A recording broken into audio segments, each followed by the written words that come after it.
তুমি সাবধানে থেকো। আমি তাহলে কাজে যাই। দেরি হলে মহারাজ আবার রাগ করবেন।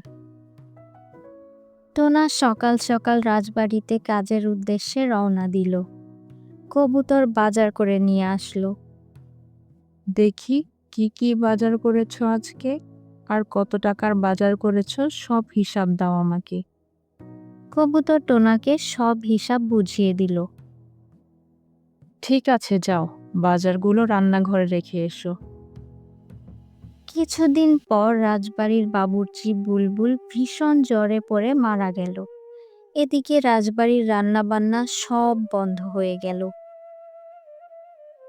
যাও, রাজ্যের সব জঙ্গলে তোমরা ঘোষণা দিয়ে দাও, রাজবাড়িতে বাবুর্চি নিয়োগ